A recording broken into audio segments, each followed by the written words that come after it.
सभी दर्शकों को जय भीम और एक बार फिर से आपका स्वागत है मूल्यांकन चैनल में। दर्शकों, आज की जो स्ट्रीम होने वाली है, हम बात करने वाले हैं नायकवाद पर, जिसे नायक पूजा या व्यक्तिवाद भी कहते हैं। ठीक। ये जो पूरी चर्चा है हम डॉक्टर अंबेडकर के हवाले से करेंगे। उन्होंने नायकवाद पर, व्यक्ति पूजा पर, आइकोनिज्म भी कहते हैं इसे, ठीक है, इस पर क्या बताया है।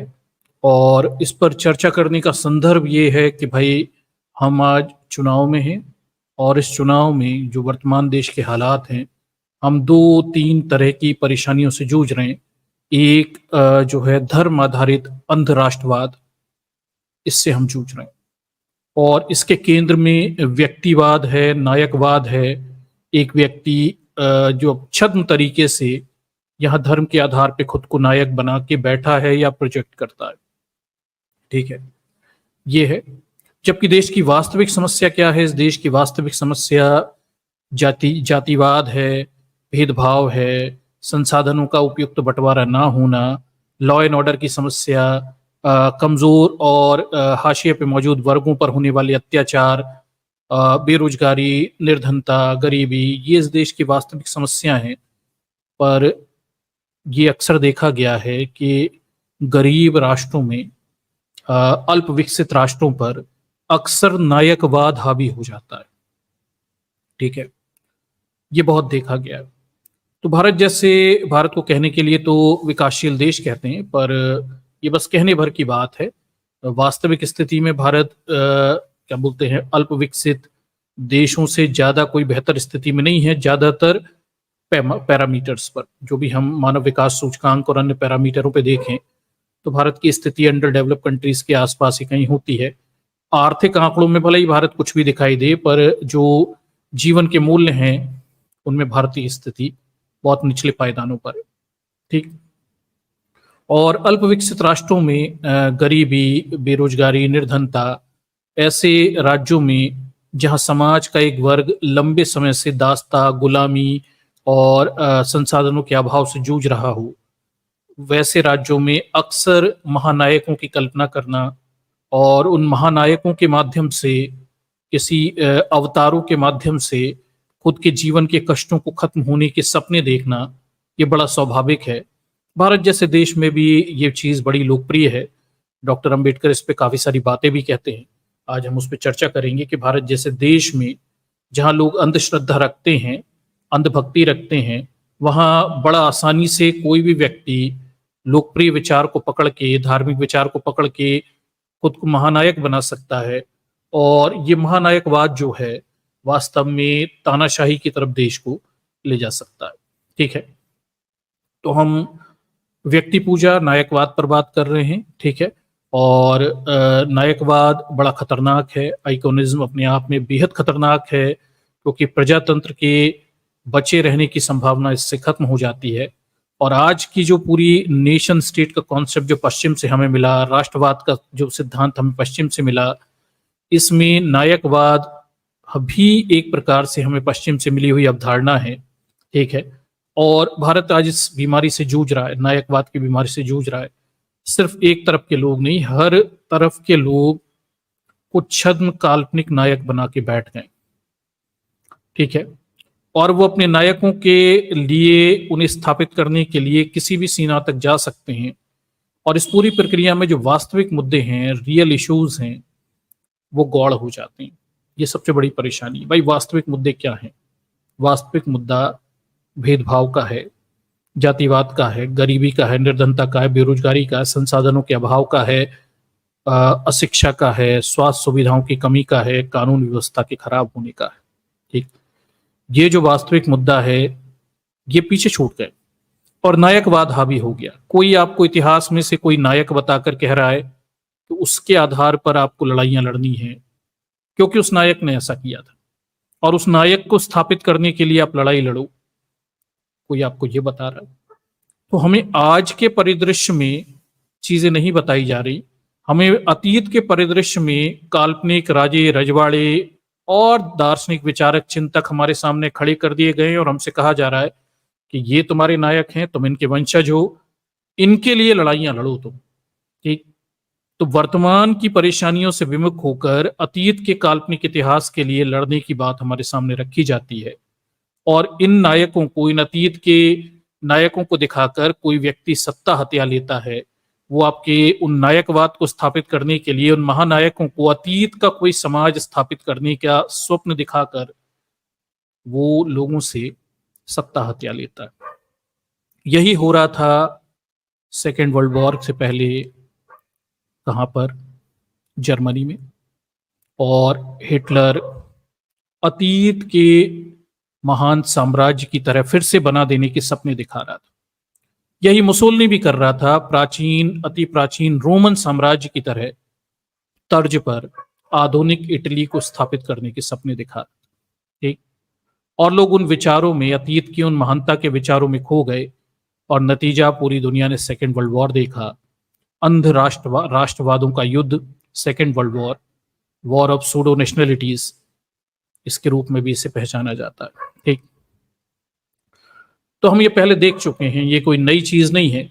भारत जैसे देशों में अब ये पनपता हुआ दिखाई दे रहा है। भारत में अब हमें नायकवाद एक अलग स्वरूप में दिख रहा है। हालांकि नायकवाद भारत की आज समस्या नहीं है। भारत में, आधुनिक भारत में अगर हम नायकवाद की शुरुआत करें तो गांधी ने इसे स्थापित किया था। गांधी नायकवाद के दोषी हैं भारत में, और फिर इसके बाद आने वाले तमाम सारे तानाशाह गांधी के जूते में पैर रखने की कोशिश करते हैं, चाहे नेहरू हों, चाहे इंदिरा हों, और चाहे आज की स्थिति में नरेंद्र मोदी हो, ठीक।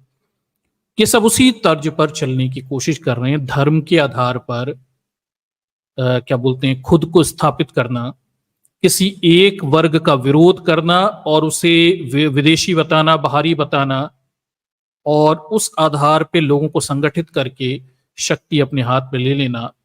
गांधी ने इसकी शुरुआत की, बाद में ये नायकवाद बढ़ता चला गया, सब इस खेल को सीख गए। Gandhi was the biggest exponent of iconism in India, ठीक।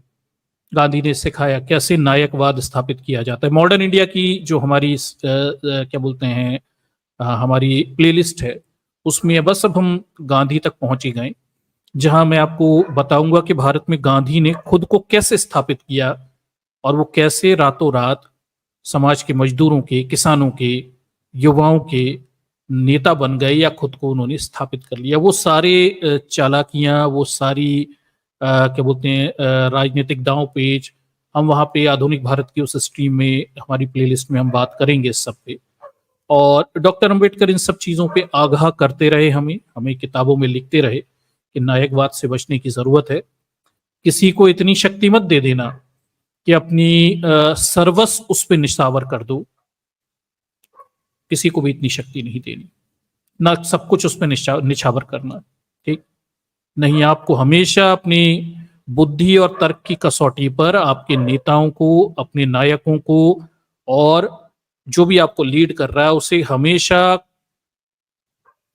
क्रॉस चेक करते रहना है, ठीक है। और हमेशा उस पर प्रश्न उठाते रहने, ताकि चीजें नियंत्रण में रहें। तो नायकवाद एक बहुत बड़ा खतरा है। देश इससे पहले भी जूझ चुका है, ठीक है, और देश इस पे काफी समस्याएं भोग चुका है। रविन्द्रनाथ टैगोर गांधी को धर्म आधारित नायकवाद के लिए आगाह करते थे कि इससे बेहतर आप मानवतावाद के लिए काम करते तो देश में ज्यादा बेहतर हालात होते, बजाय धर्म आधारित नायकवाद को स्थापित करने के। मेरे नहीं, ये रविन्द्रनाथ टैगोर के शब्द हैं। कभी हम इस पर बात करेंगे आगे चल के हिस्ट्री में, ठीक। तो इसे थोड़ा समझिए, इस पूरे नायकवाद के खेल को समझिए। फिर हम ये देखते हैं कि आजादी मिलने के समय डॉक्टर अंबेडकर फिर अपने लेखों में जगह जगह ये नायकवाद के खतरे को चिन्हित करते हैं, नेहरू को संदर्भित करके, कि भाई किसी को भी इतनी शक्तियां मत देना कि वो व्यक्ति अपनी मन मर्जी से व्यवस्था को चला सके। तो नायकवाद के खतरे हम उस दौर में देखे, फिर हमने नायकवाद के खतरे इंदिरा के दौर में देखे, फिर हमने नायकवाद का आज जो खतरा है, मैं समझता हूं इतिहास का सबसे बड़ा खतरा है। क्योंकि इससे पहले गांधी, नेहरू, इंदिरा जो भी थे, संविधान कभी खतरे में नहीं था, और उनके नायकवाद में चलिए थोड़ा सा ही सही, कभी विध्वंस शामिल नहीं था, हिंसा शामिल नहीं थी, या बड़े पैमाने पे मार काट के आग्रह नहीं दिखाई दे रहे थे। आज का जो नायकवाद है ये हिंसा की बात करता है, ये मारकाट की बात करता है, ये नफरत की बात करता है, और ये नफरत पर चढ़ा हुआ, दंगों पर, सांप्रदायिकता पर खड़ा हुआ, ये आज का नायकवाद है। ठीक है, नायक ही हिंसा, दंगे, सांप्रदायिकता पर चढ़कर बना हुआ है, और ये यही सिखा रहा है कि आप अपने से कमजोरों को नफरत करो, उन्हें हाशिए पे रखो, अपने से परधर्मियों से आपको घृणा करनी है, उन्हें दूर भगाना है। यही सब चीजें आज के नायकवाद के द्वारा सिखाई जा रही। ठीक है, तो हम नायकवाद पे चर्चा तो करेंगे ही करेंगे, लेकिन ये नायकवाद फिर समाज के विभिन्न स्तरों पे भी फैलता चला गया। हम ये देखते हैं कि बहुत सारी पार्टियां हैं और बहुत सारे राजनीतिक दल हैं, ये अपने अपने नेताओं को डिफेंड करने में इतने क्या बोलते हैं, तल्लीन हो जाते हैं कि इन्हें सही गलत का बोध भी खत्म हो जाता है। तो नायकवाद फिर छत छोटे स्तर पर भी हमें दिखाई देता है कि तमाम सारी राजनीतिक दल पैदा हो गए हैं, और ये राजनीतिक दल और इनके समर्थक इतने अंधे हो जाते हैं अपने नेताओं को डिफेंड करने में, अपने पार्टी के लीडरों को डिफेंड करने में, कि देश, राष्ट्र और स्वतंत्रता, जैसा कि डॉक्टर अंबेडकर कहते हैं कि देश, राष्ट्र, स्वतंत्रता, अगर भारत के राजनीतिक दल देश, राष्ट्र और स्वतंत्रता को महत्व देने की बजाय अपने निजी हितों को महत्व देंगे, तो ये जो स्वतंत्रता है ये बची नहीं रहेगी। ये डॉक्टर अंबेडकर के शब्द हैं। ठीक है, तो आज भी हम ये देख रहे हैं कि जब संविधान खतरे में है तो बहुत सारे राजनीतिक दल अपने निजी हितों को महत्व दे रहे हैं। उन्हें संविधान की अभी भी चिंता नहीं। अभी भी उन्हें इस बात की चिंता नहीं है कि देश पर तानाशाही हावी होने के हालात हैं। अभी भी उन्हें किसी बात की चिंता नहीं है। ठीक, तो ये जो पूरा घटनाक्रम है ये इसीलिए है क्योंकि वहां भी नायकवाद है, वहां भी अंधश्रद्धा है, अंधभक्ति है, वो भी अपने नेताओं की पूजा पाठ में लगे हुए हैं, और वो भी अपने निजी स्वार्थी हितों के लिए ज्यादा महत्व दे रहे हैं, और उन्हें देश वगैरह की, देश में संगठन की, देश के विकास की, स्वतंत्रता, समानता, इन सब चीजों की, संविधान की कोई चिंताएं दिखाई नहीं देती। तो नायकवाद के जो खतरे हैं वो बड़े गहरे हैं। ये ना सिर्फ राष्ट्रीय स्तर पे है बल्कि दलगत स्तर पर, पार्टी स्तरों पर भी ये नायकवाद हावी है। नतीजा सही गलत के आधार पे चीजें नहीं ली जा रही, चीजें राष्ट्रीय स्तर पे नहीं ली जा रही, देश हित के आधार पे नहीं ली जा रही, केवल व्यक्तिगत संकीर्ण हितों के आधार पे चीजों की व्याख्या करने की कोशिश की जा रही है। ठीक है, तो ये एक और पक्ष है नायकवाद का, इससे बचे रहने की जरूरत है। कोई आपका नायक नहीं है। ठीक है, मतलब आपके नायक हो सकते हैं, ठीक है, लीडर्स मान लीजिए, आप अपने हीरोज भी मान सकते हैं, लेकिन नायकवाद अपने लीडर और हीरो में कोई कमी नहीं है और वो सर्वगुण संपन्न है, ये मानना सबसे बड़ी भूल आपकी होगी, क्योंकि सभी इंसान हैं, सबने कोई ना कोई गलतियां की होती हैं, और कमी और गलतियों को स्वीकारना ये प्रगतिशीलता की निशानी है, ये कमजोरी की निशानी नहीं है। ठीक, आप कमियों, गलतियों को सुधार कर ही भविष्य में आगे बढ़ सकते हैं। तो ये सबसे बड़ा पक्ष है इस पूरे नायकवाद का कि हाँ, समाज में कुछ लोग किसी एक व्यक्ति विशेष को इतना बड़ा बना लेते हैं कि फिर उसकी कमियां, कमजोरियां, वो सब उन्हें सही लगने लगती हैं, और इसके अलावा लोग उन्हें फिर डिफेंड भी करने लगते हैं।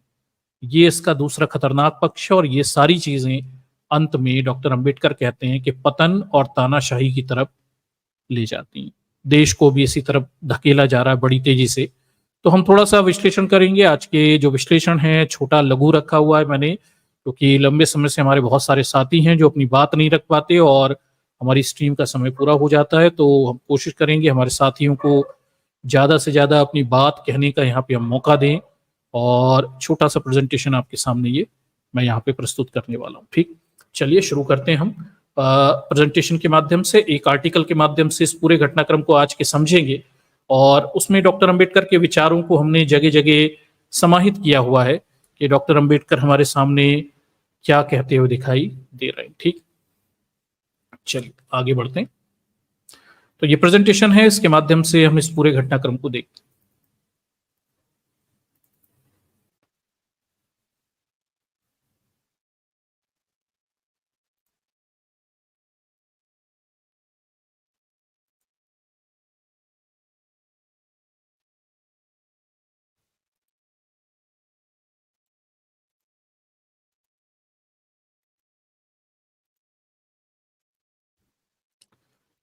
चलिए, तो ये प्रेजेंटेशन मैंने आपके सामने रखा हुआ है, एक छोटा सा प्रेजेंटेशन है। उसके बाद हम राजनीतिक मुद्दों पर चर्चा अपनी आरंभ करेंगे, जो कि हमेशा हमारी चलती रहती है।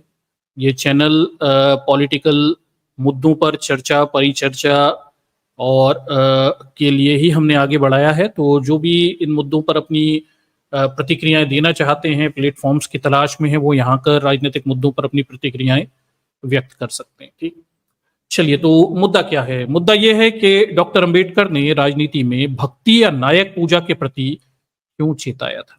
ठीक है, तो ये भक्ति नायक पूजा के प्रति डॉक्टर अंबेडकर हमें चेतावनी दे गए थे, ये होगा और इसके लिए सजग रहिएगा, खुद भी इससे बचिएगा। क्या कहते दिखाई देते हैं, तो आगे हम देखते हैं। तो जॉन स्टुअर्ट मिल को उद्धृत करते हुए चेतावनी भरे अंदाज में डॉक्टर अंबेडकर ने कहा था, अपनी स्वतंत्रता को एक महानायक के चरणों में भी समर्पित ना करें या उस पर विश्वास करके उसे इतनी शक्तियां प्रदान ना कर दे कि वह संस्थाओं को नष्ट करने में समर्थ हो जाए। दर्शकों, आज के परिदृश्य में हमारा देश इसी हालात में पहुंच गया है। डॉक्टर अंबेडकर के तब के ये शब्द हैं जो उन्होंने जॉन स्टुअर्ट मिल को बोले थे, आज 100% सटीक खरे उतरते हैं। इस देश के लोगों ने पिछले 10 साल में सभी शक्तियां, जो भी अपनी स्वतंत्रता और जो भी शक्तियां थी, वो एक व्यक्ति के चरणों में समर्पित कर दी है। और नतीजा, वो व्यक्ति इतना ताकतवर हो चुका है कि वो सभी संस्थाओं को नष्ट करने में समर्थ हो गया। ऑलमोस्ट इस देश की सभी संवैधानिक संस्थाएं आज सरेंडर कर चुकी हैं, नष्ट तो नहीं हुई, सरेंडर कर चुकी हैं। और कहीं पर भी उस व्यक्ति के विरुद्ध कुछ भी कार्रवाई करने की हिम्मत अब कहीं पर दिखाई नहीं देती है। तो ये जो बात है, ये डॉक्टर अंबेडकर बहुत पहले चेतावनी दे के गए थे, लेकिन हम 2014 से 24 में डॉक्टर अंबेडकर के इन शब्दों को चरित्रार्थ होते हुए आज देख रहे हैं, क्योंकि देश के लोगों ने डॉक्टर अंबेडकर को पढ़ा नहीं। इसका सबसे बड़ा कारण यह है कि देश के लोगों ने कभी डॉक्टर अंबेडकर को पढ़ा नहीं, और ये सारी चीजें स्कूल कॉलेज में बच्चों को नहीं पढ़ाई गई। नतीजा, हमने एक ऐसे नागरिक तैयार किए जो नायकवाद से ग्रसित हैं और जो अपनी स्वतंत्रता नायकों के चरणों में समर्पित करके बैठे हैं। हालांकि आपके नायक बूढ़े हैं, वो कितने साल तक जिएंगे, फिर भी उनके चरणों में अपनी स्वतंत्रता समर्पित करके वो पूरी व्यवस्था की नाश की स्थितियों में देश को ला चुके हैं। ठीक है, तो ये डॉक्टर अंबेडकर के शब्द हैं। चलिए आगे देखते हैं क्या पूरी मामला है। मामला आज वर्तमान से जुड़ा हुआ पूरा मामला है। 2024 के लोकसभा चुनाव आजादी के बाद सबसे महत्वपूर्ण चुनौतीपूर्ण चुनाव है। ये प्रजातंत्र और संविधान को बचाने का चुनाव है। पिछले 10 सालों में हिंदुत्ववादी दक्षिणपंथी सत्ता ने भारत की अस्मिता और उसकी सांस्कृतिक विरासत को लहूलुहान किया है। आरएसएस और उसके हजारों हिंदुत्ववादी संगठनों ने अपने भाषण और कृत्यों से भारत की आत्मा को कुचल डाला है।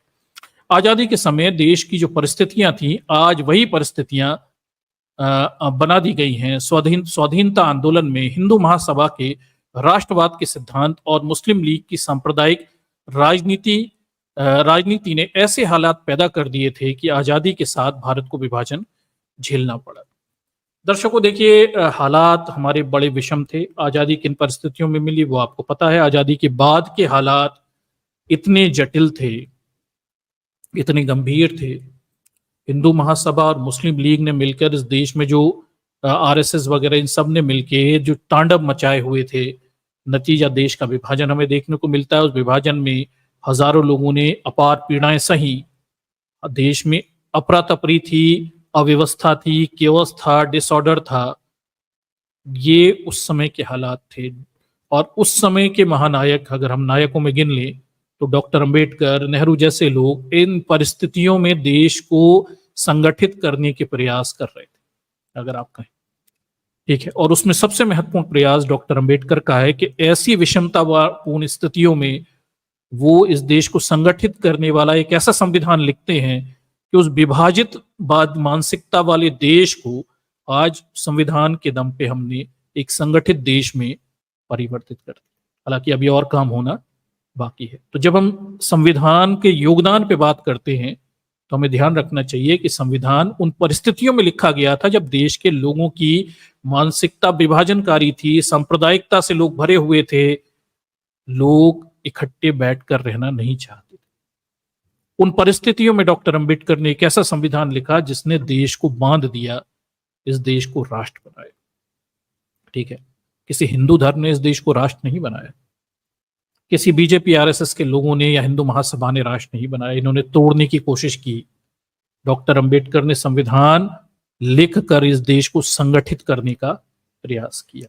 ठीक है, तो जब हम इतिहास का विश्लेषण करते हैं, हम संविधान का मुआयना करते हैं, तो हमें संविधान के कई पहलू सामने आते हुए दिखते हैं और उन परिस्थितियों का भी मूल्यांकन करते हैं, तो हमें पता चलता है कि बड़ी विषम परिस्थितियों में इस संविधान को लिखा गया। चलिए, हमारे सामने आज वो विषम परिस्थितियां तो नहीं है, पर इस संविधान को बचाए रखने का जो हमारे पास आज चुनौती है वो उससे भी बड़ी है। मतलब डॉक्टर अंबेडकर बहुत बुरी स्थितियों में, देश की बुरी हालातों में संविधान लिखकर इस देश को संगठित कर रहे थे, और हमारे सामने आज उतने ही बुरे हालात हैं। इस संविधान को बचाए रखने के लिए हमें बहुत मेहनत करने की जरूरत है। हमारे सारे फोकस इस संविधान को बचाए रखने की तरफ इस चुनाव में होने चाहिए, ना कि व्यक्तिगत लाभों से ग्रसित होकर हम छोटे मोटे राजनीतिक लाभों के लिए इस समय प्रयास करें। उससे बेहतर है हम संविधान को बचाए रखने की इस मुहिम को आगे बढ़ाएं। ठीक है, वो आपके लिए बहुत जरूरी है। आगे देखिए, ऐसे हालात पैदा कर दिए गए थे कि आजादी के साथ भारत को विभाजन झेलना पड़ा। विभाजन के दरमियान हुई सांप्रदायिक हिंसा, अमानवीयता ने भारत की स्वतंत्रता पर ही सवाल खड़े कर दिए थे। चर्चिल जैसे यूरोप के नेता नवनिर्मित भारतीय राष्ट्र को टूटने की भविष्यवाणी करते थे। तो विंस्टन चर्चिल ने उस समय जो कि क्या बोलते हैं, वहां पे सेकेंड वर्ल्ड वॉर के समय आपके इंग्लैंड के पीएम भी थे, उन्होंने तो घोषणा भी कर दी थी कि भाई देखिए, ये भारत टिक नहीं पाएगा, क्योंकि इसके अंदर पहले ही विभाजन के धर्म के आधार पर पाकिस्तान बन चुका है और आगे भी भारत के बचे रहने के कोई हालात दिखाई नहीं देते। ठीक है, अब देखिए, ये भविष्यवाणियां उस समय की जा रही थी, लेकिन नेहरू की दूरदर्शी चिंतन और डॉक्टर अंबेडकर के सामाजिक न्याय ने देश की नींव को मजबूत बनाकर खड़ा किया। तमाम आशंकाओं को दरकिनार करते हुए वैचारिक दरारों के बावजूद अगर भारत आज भी मजबूती से खड़ा है तो उसकी बुनियाद भारत का संविधान है। ठीक है, तो इसे थोड़ा ध्यान रखिएगा कि बहुत बड़ा योगदान डॉक्टर अंबेडकर का है। जिस हालातों में इस देश का संविधान लिखा जा रहा था, वो हालात बड़े विषम थे। उन हालातों में इतनी खूबसूरत संवैधानिक नियमों की पुस्तक लिखना बहुत मुश्किल बात थी। ठीक है, और कोई इसे अपने सर पर लेने को तैयार भी नहीं था। देश के हालात इतने खराब विषम थे कि इस बोलते हैं कठिन काम को कौन अपने सर पे लेगा। डॉक्टर अंबेडकर ने इसका वर्ण किया था, इस कष्ट का वर्ण किया, और ऐसे हालातों में देश को जोड़ने वाला एक संविधान उन्होंने लिखा हुआ था, और उस संविधान ने अब तक इस देश को संगठित बनाए रखा है। लेकिन पिछले 10 सालों में इसी संविधान को खत्म करने के गंभीर प्रयास किए जा रहे हैं। ठीक है, तो आपकी स्थिति जो है, आप समझिए कहां से चीजें उभर कर आई, कैसे कठिन दौर से हमारे महापुरुषों ने हमारे लिए चीजें बनाकर दी और अब उन्हें नष्ट करने की तैयारी। मोदी सरकार के 10 सालों में भारत के संविधान पर सबसे ज्यादा हमले किए गए हैं। डॉक्टर अंबेडकर भारतीय राष्ट्र और संविधान की चुनौती से अवगत थे। बाबा साहब संविधान निर्माण से लेकर अपने जीवन के अंतिम समय तक लगातार लोकतंत्र और संविधान की चिंता करते रहे। ठीक है, तो दर्शकों, ये अच्छे से ध्यान रखिए, ये काफी बार बेवकूफीपूर्ण बातें कुछ भाजपाई क्या बोलते हैं चिंतक विचारक हैं, वो बाबा साहब के संदर्भ में कुछ कुछ उल्टी सीधी बातें बताते रहते हैं। पर यहाँ जब हम बाबा साहब को पढ़ते हैं और तो हमें अलग ही चिंतन दिखाई देता है। हमें दिखाई देता है कि बाबा साहब को संविधान की चिंता है जो उन्होंने अपने खून पसीने से बनाया। हमें ये दिखता है कि बाबा साहब को इस देश की लोकतंत्र की चिंता है, डेमोक्रेसी की चिंता है, जिसे उन्होंने संविधान के जरिए खून पसीने से सींचा है। ठीक है, और कुछ मूर्ख बाबा साहब को संविधान और देश विरोधी कह देते हैं।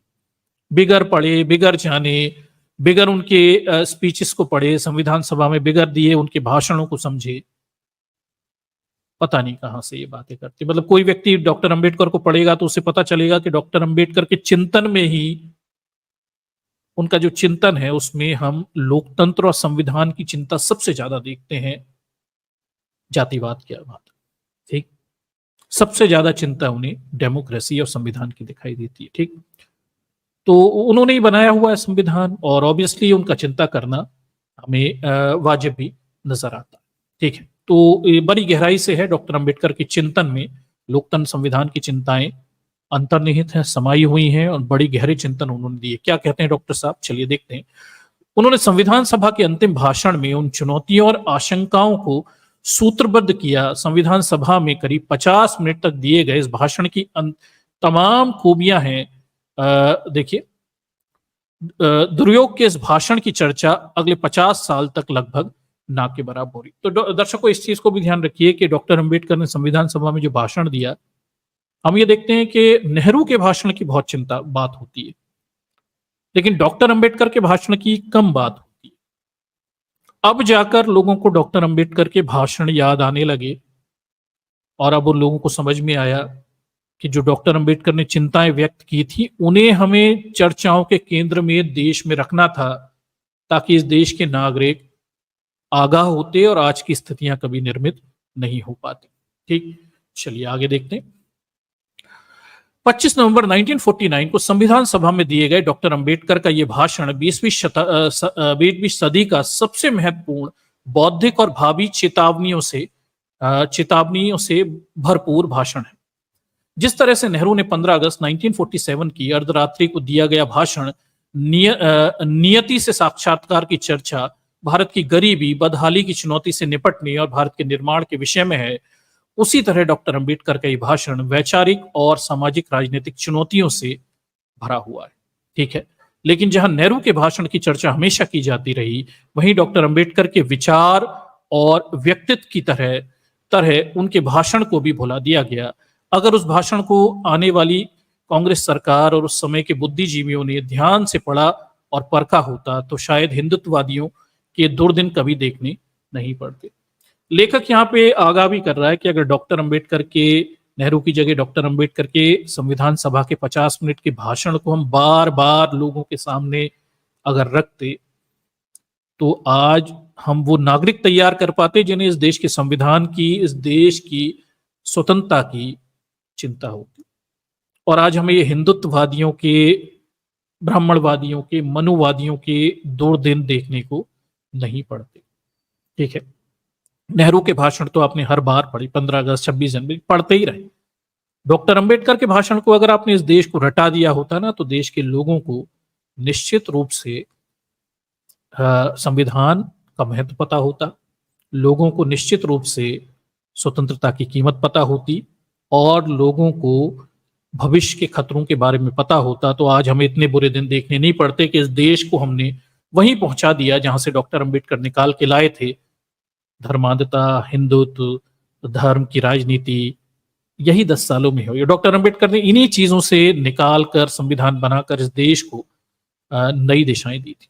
आगे देखिए, संविधान निर्माण से लेकर उसके पारित होने और उसके बाद के दशकों तक हिंदुत्ववादी संविधान के खिलाफ खड़े रहे। आरएसएस, हिंदू महासभा, राम राज्य परिषद, जनसंघ और भाजपा के नेता गाहे भगाए भारतीय संविधान को औपनिवेशिक दासता का प्रतीक और विदेशी बताते रहे। दर्शकों, ये भी मैं आपको बता दूं, ये आजकल आप में से कई सारे लोग मुझे कुछ रील भेजते हैं जिनमें आजकल अरुण शौरी, वो भी भाजपा ही हैं, एक पुराने पतलूनधारी, संघी पतलूनधारी, उन्होंने डॉक्टर अंबेडकर के बारे में ये लिखा कि डॉक्टर अंबेडकर ने संविधान सभा का विरोध किया था किसी भाषण में। आजकल संघी लोग डॉक्टर अंबेडकर को इस तरह से टारगेट करते हैं, जबकि सच्चाई ये है कि आरएसएस, हिंदू महासभा, राम राज्य परिषद, जनसंघ और भाजपा के नेता ये स्वयं लंबे समय तक संविधान को विदेशी बताते रहे, उपनिवेशवादी बताते रहे। ये पूरी परिकल्पना कि संविधान चुराया हुआ है, उधार का है, कॉपी पेस्ट है, ये सब इन संघियों की षड्यंत्र का नतीजा है। अब चूंकि ये इसमें सफल नहीं हो पाए, तो अब ये अलग तरीका अपनाते हैं। ये संविधान पर सीधे हमले करने की बजाय डॉक्टर अंबेडकर ने संविधान का विरोध किया था, ये बात कहते हैं, जबकि सच्चाई इसके विरुद्ध में है। आरएसएस, हिंदू महासभा, राम राज्य परिषद, जनसंघ, भाजपा, ये सब लोग इस देश के संविधान को विदेशी बताते रहे। और इसका सबसे अच्छा उदाहरण आज आप देखिए, ये बीजेपी की नेता जो आजकल कंगना रनावत बन गई हैं, वो देखिए वही बात कहती है, संविधान उधार का लिया हुआ है, हमारी तो आजादी उधार की है, 14 के बाद हम आजाद हुए। ये देखिए, ये इनके दिमाग में ये सब है। ठीक, और जब ये संविधान को विदेशी नहीं बता पाए, झुटला नहीं पाए, तो इन्होंने अब नया षड्यंत्र चला कि वो डॉक्टर अंबेडकर ने ही संविधान का विरोध किया था। अब ये कहने लग गए हैं, जबकि सच्चाई ये है कि डॉक्टर अंबेडकर ने संविधान का विरोध किया था या नहीं किया था, उस पर हम अलग बात करेंगे। इस पर हम स्ट्रीम करेंगे आगे चलकर और आपके सामने सच्चाइयां लाएंगे कि वास्तव में इस देश के संविधान को उपनिवेशवादी दास्ता अंग्रेजों का 1935 के अधिनियम के कॉपी पेस्ट ये किसने कहा? आरएसएस, हिंदू महासभा, इनके नेता लंबे समय तक इस देश के संविधान को विदेशी कहते रहे। ठीक है, तो सच्चाइयां ये हैं, ना कि वो जो ये डॉक्टर अंबेडकर पे आरोप लगाते हैं। बस इन्होंने आरोपों के तरीके अब बदल लिए हैं, चालाकियां कर ली हैं, लेकिन संविधान का विरोध वास्तव में यही हिंदुत्ववादी ताकतें करती रही हैं, क्योंकि ये संविधान इनके विरुद्ध ही खड़ा हुआ है। अगर आप वास्तव में इस देश को, संविधान को देखिए कि किसके विरुद्ध है, संविधान इस देश में धर्मांधता, बहुसंख्यकवाद, इसके ही तो विरुद्ध है। किसी एक धर्म के लोगों का ही कब्जा व्यवस्था पे ना हो जाए, संविधान इसे रोकता है। संविधान बहुसंख्यकवाद को रोकता है। संविधान सभी धर्म के लोगों को बराबरी के अधिकार देता है। संविधान कमजोर लोगों को बराबरी के अधिकार देता है। संविधान भेदभाव को रोकता है। ठीक है, और संविधान सभी को बराबरी के हक देने की बातें करता है। तो अगर हम संविधान के तत्वों को देखें जो डॉक्टर अंबेडकर ने लिखा, वास्तव में धर्मांधता के विरुद्ध है, बहुसंख्यकवाद के विरुद्ध है और किसी भी एक विचारधारा के लोकतंत्र पे कब्जा करने के विरुद्ध ये संविधान दिखाई देता है। इसलिए हर धर्म के लोग संविधान से चिढ़ते हैं, अच्छे से ध्यान रखिए। अब चूंकि भारत में बहुसंख्यक हिंदुत्ववादी हैं, तो इनके पेट में ज्यादा दर्द होता है, क्योंकि संविधान इनके विरुद्ध ज्यादा हो जाता है। ठीक है, तो इस बात को आप समझिए कि हमारे संविधान की और हिंदुत्ववादियों के बीच कभी दोस्ती नहीं हो सकती। ये लड़ाई हमेशा चलती रहेगी, क्योंकि संविधान में जो भी लिखा है वो हिंदुत्ववादियों के जो विचार हैं उनके विरुद्ध में है। ठीक है, जो धर्मांधता का विचार है, जो हिंदुत्व का विचार है, वो गैर बराबरी का है, असमानता का है, वो क्या बोलते हैं, सांप्रदायिकता का है, दूसरे धर्मों से घृणा का है, वो महिलाओं को निम्न बताने का है। ठीक है, और वो भेदभाव का है, वो संसाधनों पर कब्जे कर लेने का है, वो दास्ता गुलामी बनाए रखने का है। ये हिंदुत्व की विचारधारा।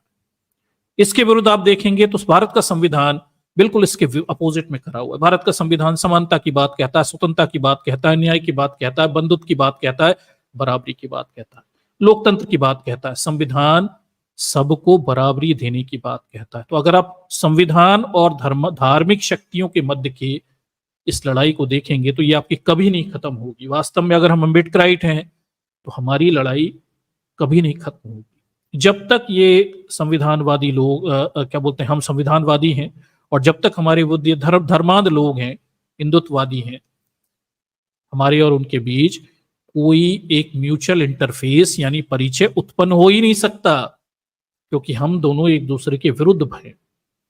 ठीक है, तो इस चीज को समझिए कि आपकी कभी उनसे किसी भी मुद्दे पर सहमति हो ही नहीं सकती, वो कितनी भी मीठी बातें कर लें, लेकिन ये संविधान उनकी खाल खींच लेता है। ठीक है, इसलिए धर्मांधता का और संविधान का मेल कभी नहीं हो सकता। ये लड़ाई हमेशा की है, हमेशा चलती रहेगी। संविधान को बचाए रखने की हमारी मुहिम जो है ये कभी नहीं खत्म होगी। इस चीज गलतफहमी में कभी मत रहिएगा। आज हम संविधान बचाए रखने के लिए जिसे सत्ता दे रहे हैं, जिन्हें चुन रहे हैं, कल हम इनसे भी लड़ेंगे, क्योंकि सत्ता में आकर ये लोग भी फिर, इनमें से कई सारे लोग संविधान की शक्तियों के दुरुपयोग की प्रयास करेंगे। ठीक, तो हमारी लड़ाई फिर उनसे भी रहेगी और ये लड़ाई जो है चलती रहेगी। तो ये निरंतर चलने वाली लड़ाई है। किसी गलतफहमी मत रहिएगा कि आपको बस किसी दिन राहत मिल जाएगी, ऐसा कुछ नहीं होने वाला। ये संविधानवादियों की और धर्मांधवादियों की मध्य की लड़ाई अनंत लड़ाई है। ठीक है, और ये हमेशा चलती रहेगी। इसमें मदद हमें मिलेगी डॉक्टर अंबेडकर के विचारों से। वो हमें कुछ विचार दे गए, संविधान लिख के गए और साथ में संविधान को बचाए रखने के लिए कुछ की पॉइंट्स दे के गए। अगर हम उन्हें ध्यान रखेंगे तो हम संविधान को बचाए रखने में अंत में सक्षम होंगे और संविधान हमें बचाएगा और हमें वोट डालकर इस संविधान को बचाए रखने की सुनिश्चित करना पड़ेगा। इस चीज को ध्यान रखिएगा कि वोट डालकर आपको उन शक्तियों को लाना पड़ेगा जो संविधान से दबी रहे। उसके बाद ये संविधान आपकी रक्षा करेगा। लेकिन वोट डालकर आपको सुनिश्चित करना पड़ेगा कि संविधान विरोधी ताकतें सत्ता में ना आ जाएं, ये तो आपके हाथ में रहेगा। तो ये दो तरफा खेल है, एक तरफी बात नहीं है। हमें दो तरफा मेहनत करने की यहाँ पे जरूरत है। चलिए आगे देखते हैं। उनका लक्ष्य एक ऐसे संविधान का निर्माण करना था जो भारतीयों के नाम पर, मनुस्मृति पर, ठीक है, आधारित हो। तो जो जो बीजेपी, आरएसएस और जितनी हिंदुत्ववादी शक्तियां हैं, ये संविधान के नाम पर मनुस्मृति लागू करना चाहते थे। ये छुपा भी नहीं है और ये जग जाहिर है, और अब तो ये खुलेआम बोलते हैं। पिछले 10 सालों से ये बात हम कितनी ही बार इनके नेताओं के मुंह से खुलेआम सुन चुके हैं। तो अब इसमें कोई छद्म वाली बात नहीं रह गई कि छुपी स्थिति है, चुपचाप कोई एजेंडा है। उन्होंने अपने एजेंडे अब खुलेआम जाहिर कर दिए। और अब भी अगर आप नहीं समझ रहे कि आपका संविधान खतरे में है और आपको वोट डालकर उसे बचाना है, तो फिर आप बड़ी मुसीबतों में फंस सकते हैं, जिसका आगाह डॉक्टर अंबेडकर हमसे करके गए थे। आगे देखिए, भारतीय संविधान की अप्रासंगिकता और असफलता को हिंदुत्ववादियों के द्वारा बार बार दोहराया गया। डॉक्टर अंबेडकर अपने भाषण में कहते हैं कि संविधान चाहे कितना भी अच्छा क्यों ना हो, और संविधान चाहे कितना भी अच्छा क्यों ना हो, बुरा साबित होगा अगर उसके अनुसरण करने वाले लोग बुरे होंगे। तो ये देखिए दर्शकों, ये हिंदुत्ववादियों का एक पुराना घिसा पिटा राग है कि देखिए ये संविधान असफल हो गया, संविधान होते हुए भी देखिए अत्याचार होते हैं, लोगों को हक अधिकार नहीं मिलते, फिर संविधान का क्या फायदा। ये सारी घिसी पिटी बातें ये लोग लंबे समय से करते रहे। पर ये बात तो डॉक्टर अंबेडकर खुद हमसे कह के गए थे कि भाई संविधान कितना भी अच्छा क्यों ना हो, अगर इसे पालन करवाने वाले लोग अयोग्य होंगे तो ये अच्छा प्रदर्शन नहीं कर पाएगा। ये संविधान की कमी नहीं है, ये आपकी और हमारी कमी है कि हमने नालायकों को चुनकर सरकार में भेज दिया, और ये नालायक अब संविधान को चला रहे हैं, उसकी शक्तियों का क्रियान्वयन कर रहे हैं। ठीक है, तो ये हमारी गलती है। डॉक्टर अंबेडकर इस बात को पहले बता के गए थे, तो संविधान गलत नहीं है, वो तो अपनी जगह पे सही है। हमें सही नेताओं को चुनकर ऊपर भेजना पड़ेगा जो कि इसके क्रियान्वयन को बेहतर तरीके से अंजाम दे सकते हैं। ठीक है, चलिए आगे देखते हैं। हम आगे देखिए, 90 साल के स्वाधीनता आंदोलन और लाखों कुर्बानियों के बाद प्राप्त आजादी को लेकर डॉक्टर अंबेडकर बेहद चिंतित थे। भारत के भविष्य के बारे में चिंता व्यक्त करते हुए डॉक्टर अंबेडकर ने कहा था कि 26 जनवरी 1950 को भारत एक स्वतंत्र राष्ट्र होगा। उसकी स्वतंत्रता का भविष्य क्या है?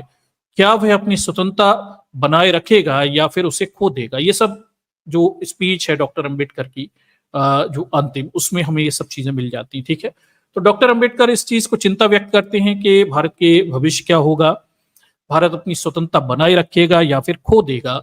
सदियों से सामंतवाद और ब्राह्मणवाद पर आधारित समाज स्वतंत्रता के बाद कैसा होगा? डॉक्टर अंबेडकर को इस बात की चिंता थी कि ये जो स्वतंत्र देश होगा ये कैसा होगा, क्योंकि ये देश लंबे समय से सामंतवाद, ब्राह्मणवाद से क्या बोलते हैं, गुलाम था। और जब ये आजाद हो रहा था तो डॉक्टर अंबेडकर कई मुद्दों को लेकर चिंताओं में थे। दुर्भाग्य इस देश का यह है कि हम लोगों ने उन चिंताओं को समझा नहीं और इस ब्राह्मणवाद को फिर से हमारे ऊपर हमने हावी होने दिया। और आज हम 2024 में इस ब्राह्मणवाद से लड़ रहे हैं, इस ब्राह्मणवादी रूपी शक्ति से लड़ रहे हैं, जो है तो ब्राह्मणवाद, पर उसने अपने चेहरे मुखौटे दूसरे बना दिए। ठीक, तो डॉक्टर अंबेडकर तब भी इस मुद्दे पर चिंता कर रहे थे कि देश का भविष्य कैसा होगा। जो देश लंबे समय से ब्राह्मणवाद, सामंतवाद से ग्रसित था, स्वतंत्र होने के बाद अब किस तरह का समाज बनेगा? वर्चस्व और वंचितों में विभाजित समाज एक साथ कैसे रहेगा? भारत की जनता कैसा आचरण करेगी? डॉक्टर अंबेडकर लोकतांत्रिक व्यवस्था में राजनीतिक दलों को लेकर भी आशंकाग्रस्त थे। उन्होंने चेतावनी देते हुए कहा, यदि पार्टियां अपने मताग्रहों को देश के ऊपर रखेंगी तो हमारी स्वतंत्रता संकट में पड़ जाएगी। दर्शकों, ये बात डॉक्टर अंबेडकर बहुत पहले कह चुके थे। अगर देश के राजनीतिक दल राष्ट्र हितों को की जगह अपने व्यक्तिगत हितों को, मताग्रहों को, उनके वैचारिक अंतरों को वरीयता देंगे तो देश की स्वतंत्रता संकट में पड़ जाएगी। और आज हम इसी चीज से जूझ रहे हैं। एक तरफ ब्राह्मणवादी शक्तियां बीजेपी, आरएसएस के रूप में संगठित हो गई हैं, तो दूसरी तरफ संविधान बचाने वाली शक्तियां जो हैं वो विखंडित हैं, टूटी हैं। उनके अंदर के मत जो हैं वो एक ही नहीं हो पा रहे, वो अपने मताग्रहों से ऊपर ही नहीं उठ पा रहे। उन्हें ऊपर उठ जाना चाहिए। समझिए, ये वक्त व्यक्तिगत विचारधाराओं के आधार पर लड़ने का नहीं है। ये वक्त सभी संविधानवादी मानसिकता की पार्टियों को एक होकर इस ब्राह्मणवादी, सामंतवादी और तानाशाही पूर्ण शक्ति से लड़ने का है। डॉक्टर अंबेडकर ये चिंता बहुत पहले व्यक्त करते हैं भारत के राजनीतिक दलों के संदर्भ में। तो आप जब अंबेडकर साहित्य पढ़ेंगे दर्शकों, तो आपको पता चलेगा कि जो आज घट रहा है, डॉक्टर अंबेडकर इन सारी चीजों की, देश के संदर्भ में ये सारी चीजों के चिंताएं पहले कर चुके हैं और बता चुके हैं कि किन चीजों का ध्यान रखने की जरूरत है। आगे देखिए, संभवतः वह हमेशा के लिए खो जाएगा और हमें अपने खून की आखिरी बूंद तक अपनी स्वतंत्रता की रक्षा करनी है। जाहिर तौर पर भारतीय जनता पार्टी आरएसएस के एजेंडे पर काम करती है। उसके लिए भारत का विचार ही हिंदुत्व का है और समावेशी राष्ट्र का नहीं है। ठीक है, ये लेखक यहाँ पे लिख रहा है। राष्ट्रवाद के नाम पर उन्होंने हिंदुत्व को परोसा और अब खुले तौर पर भारत को हिंदू राष्ट्र बनाने की मुनादी की जा रही है। भारतीय राष्ट्र के लिए आरएसएस के विचार बेहद खतरनाक थे और आज उससे भी ज्यादा खतरनाक साबित हो रहे हैं। ठीक है, ये दलित चिंतक ही हैं, उनका ही मैंने आर्टिकल यहाँ पे लिया हुआ है। भारत ने प्रजातंत्र को अपनाया। भारत में प्रजातंत्र का भविष्य कैसा है, इसकी क्या चुनौतियां हैं? प्रजातांत्रिक प्रणाली में डॉक्टर अंबेडकर को तानाशाही का खतरा महसूस हो रहा था। डॉक्टर अंबेडकर 1950 में ये महसूस कर रहे थे कि भारत जिन स्थितियों में आजाद होकर जा रहा है, स्वतंत्र होगा, हो सकता है देश में तानाशाही आ जाए। इसका प्रेडिक्शन डॉक्टर अंबेडकर उस समय कर रहे थे, नेहरू के संदर्भ में कर रहे थे। हालांकि उस समय लोगों ने इतनी सोचता थी कि उस समय के लोगों ने तो बचा लिया, और 2014 से 24 के लोगों ने इतनी सोचिता विकसित नहीं की कि वे तानाशाही के इस खतरे को बचा सके देश को, और देश को इससे आगे निकाल सके। अब डॉक्टर अंबेडकर की चिंताएं क्या थी, थोड़ा इस पर ध्यान दीजिए। डॉक्टर अंबेडकर को तानाशाही का खतरा महसूस हो रहा था। उनकी आशंका थी कि कोई राजनीतिक दल अगर बड़ा बहुमत हासिल करता है तो ये खतरा है और भी ज्यादा बढ़ जाता है। अपने भाषण में डॉक्टर अंबेडकर ने कहा कि इस नवजात प्रजातंत्र के लिए यह बिल्कुल संभव है कि वे अपना आवरण प्रजातंत्र का बनाए रखे, परंतु वास्तव में तानाशाही हो।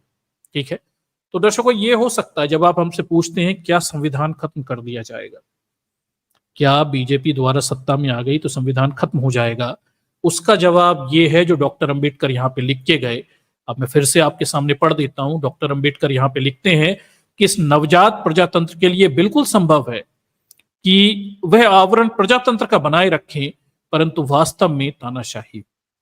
आज पिछले 10 सालों से ये देश डॉक्टर अंबेडकर के इन्हीं शब्दों को भोग रहा है, जो उस समय कहा कि वास्तव में आवरण प्रजातंत्र का है, कवर प्रजातंत्र का है।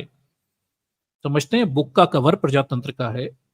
डेमोक्रेसी संविधान के नाम पर सब हो रहा है, लेकिन चल तानाशाही रही है। इस देश में तानाशाही चल रही है, बस अब इसका खुलकर घोषणा होनी बाकी है। डॉक्टर अंबेडकर इसके संदर्भ में आगे हमें 1950 में करते हैं, लेकिन हमें 2024 में एहसास होता है कि यार डॉक्टर साहब तो तब कह रहे थे कि हो सकता है कि इस देश में आवरण प्रजातंत्र का रहे पर वास्तव में तानाशाही हो जाए।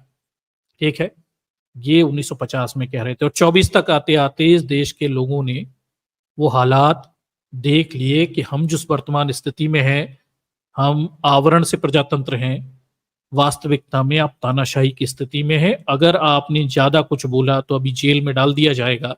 भीमा कोरेगांव के केस में हमारे कितने दलित चिंतक, बहुजन चिंतक जेल में। ठीक है, इस चीज को समझिएगा। और बगैर किसी सबूत के जेल में, बगैर किसी सबूत के जेल में कई तो मर गए, खप गए।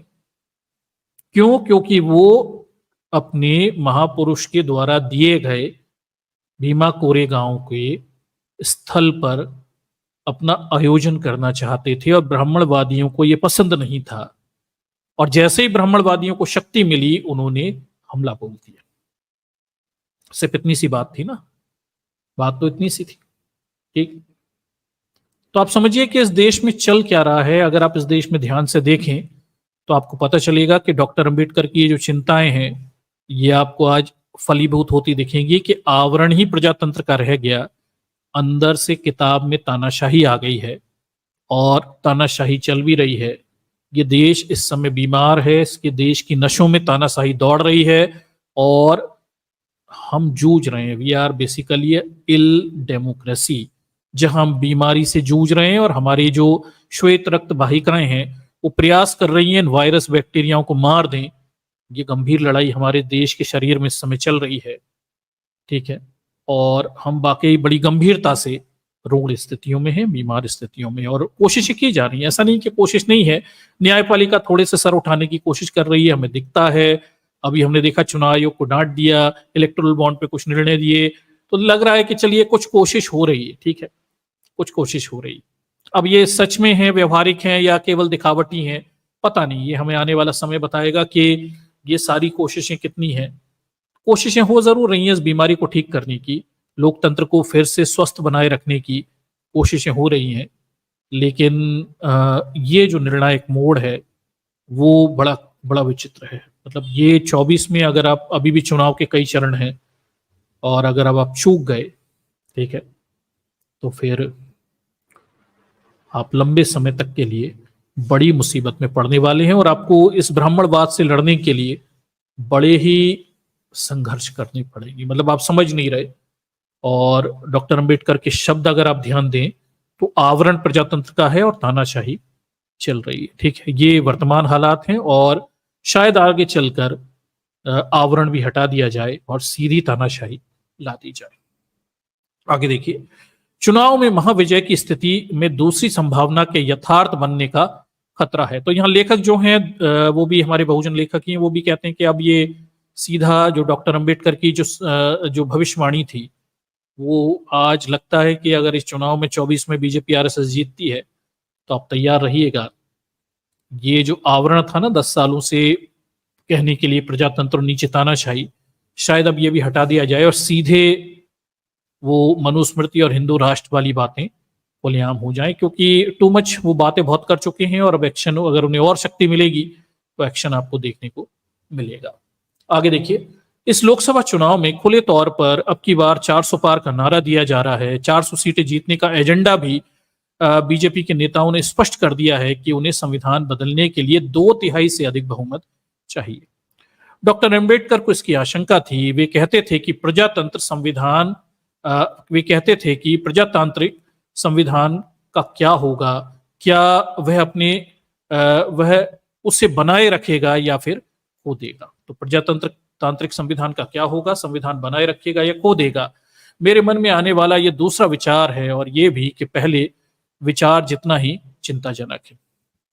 आगे देखिए, बाबा साहब की सबसे बड़ी चिंता स्वतंत्रता खो देने की थी। दरअसल आजादी के बाद पूरे देश में नेहरू की लोकप्रियता सिर चढ़कर बोल रही थी, ठीक है। भारत के कोने कोने में नेहरू को देखने के लिए भीड़ उमड़ पड़ी थी। डॉक्टर अंबेडकर नेहरू जैसे लोकप्रिय नेता के तानाशाह बनने की आशंका से घिरे हुए थे। जॉन स्टुअर्ट मिल को उद्धृत करते हुए चेतावनी भरे अंदाज में उन्होंने कहा, अपनी स्वतंत्रता को एक महानायक के चरणों में भी समर्पित ना करें, और उस पर विश्वास करके उसे इतनी शक्तियां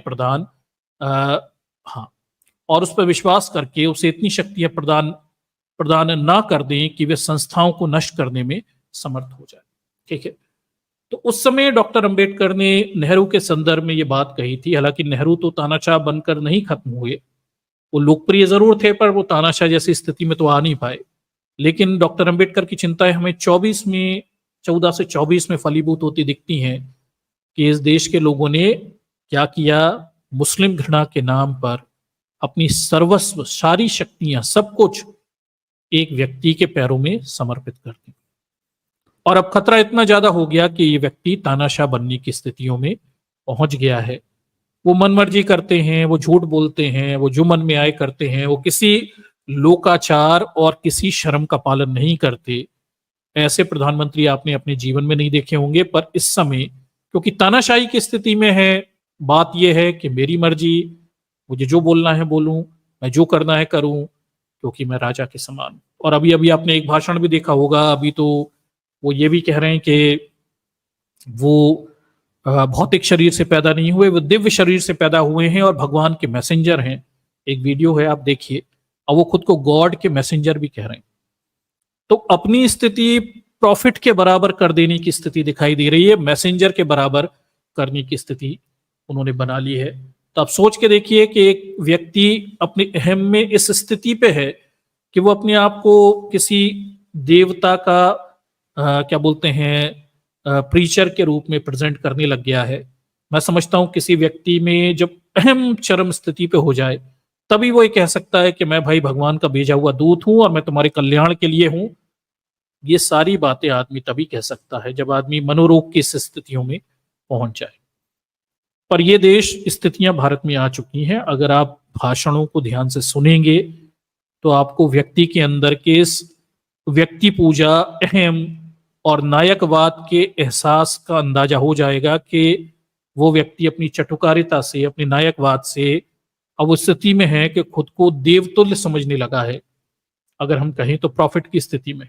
ठीक, तो ये आ चुकी हैं, स्थितियां आ चुकी हैं और डॉक्टर अंबेडकर इन चीजों से आपको आगाह कर रहे हैं, कर चुके हैं कि बच के रहिएगा, सब कुछ किसी के पैरों में मत समर्पित करिएगा, बचाकर रखिएगा। ठीक है, किसी का इतना अंधभक्त मत बन जाओ कि वो व्यक्ति आपको गलत भी कहे और आपको पता रहे कि ये व्यक्ति गलत है तो भी उसकी व्यक्ति पूजा में, उसके नायकवाद में आप इतने पागल हो जाओ कि आप गलत को गलत ना कह पाओ। किसी को भी ये मौका मत दीजिए, किसी को भी नहीं। ठीक, आप लोगों को पसंद करिए, ना पसंद करिए, गलत को गलत कहिए, सही को सही कहिए, प्रश्न उठाइए, लेकिन ये अंधा समर्थन और अंधा विश्वास किसी पर भी मत करिए। हमेशा क्वेश्चन करते रहिए, रेज द डाउट्स। डेमोक्रेसी इसी से आगे बढ़ती है। ठीक है, इंसानी सभ्यता इसलिए आगे बढ़ी क्योंकि इंसान क्या करते थे, दो सबसे बड़े गुण हैं इंसानों के, वो क्या, क्रिटिसिज्म। ठीक है, हर चीज की कमियां ढूंढना और उन्हें सुधार के आगे बढ़ना। इसलिए हम इंसानों ने बाकी इंसानों की तुलना में जानवरों की तुलना में अच्छी प्रगति की। ठीक है, अगर इंसानों का विशेष गुण चटुकारिता होती, अंधश्रद्धा होती, अंधविश्वास होता तो इंसानी सभ्यता कभी आगे ही नहीं बढ़ पाती। अपन 1000 साल पीछे ही बैठे होते, कभी आगे ही नहीं बढ़ते। हमारी विशेषता पर ध्यान दीजिए, हम लोग क्रिटिसिज्म, कमियां ढूंढते हैं, उन कमियों को सुधारते हैं इंसान के रूप में और आगे बढ़ते चले जाते हैं। हम पिछले हजारों सालों से यही तो कर रहे हैं और अपनी सभ्यताओं को आगे बढ़ाते जा रहे हैं। अगर हम व्यक्तिगत जीवन के दौर में ये सब करते हैं तो अपनी आस्थाओं में, अपने विचारों में भी हमें इस चीज को अनुपालन में लाना चाहिए कि आलोचना, समीक्षा ये हम जारी रखें ताकि हमारी प्रगति आगे बढ़ती रहे। ठीक है, तो ये अच्छे से ध्यान रखिए कि इंसान की ताकत भक्ति नहीं है, अंधभक्ति भी नहीं है। इंसान की ताकत आलोचना, समीक्षा है। इसी से इंसानी सभ्यताएं आगे बढ़ती रहती हैं। Continuous criticism, correction, trial, test, errors, criticism, correction, ऐसे हमने अपनी सभ्यताओं को बाकी जानवरों के मुकाबले आगे बढ़ाया हुआ है। ठीक है, तो थोड़ी सी दार्शनिक बात है पर थोड़ा समझिए इस चीज को कि आपको आलोचना निश्चित रूप से सबकी करनी चाहिए, कमियां सब में ढूंढनी चाहिए और किसी के भी अंधविश्वास में मत फंसिए, किसी की भी बात पे अंधा अनुसरण मत करिए। ठीक, ये मैं नहीं कह रहा, ये डॉक्टर अंबेडकर कह रहे हैं, अपना सर्वस्व किसी पर भी निछावर मत करो। आगे क्या कहते हैं डॉक्टर साहब, देख लेते हैं। पिछले 10 सालों में यही हुआ है, कॉर्पोरेट मीडिया और 3D इमेज के जरिए नरेंद्र मोदी की महानायक की छवि गढ़ी गई है। मोदी ने तमाम संवैधानिक संस्थाओं को नख दंत विहीन कर बना दिया है।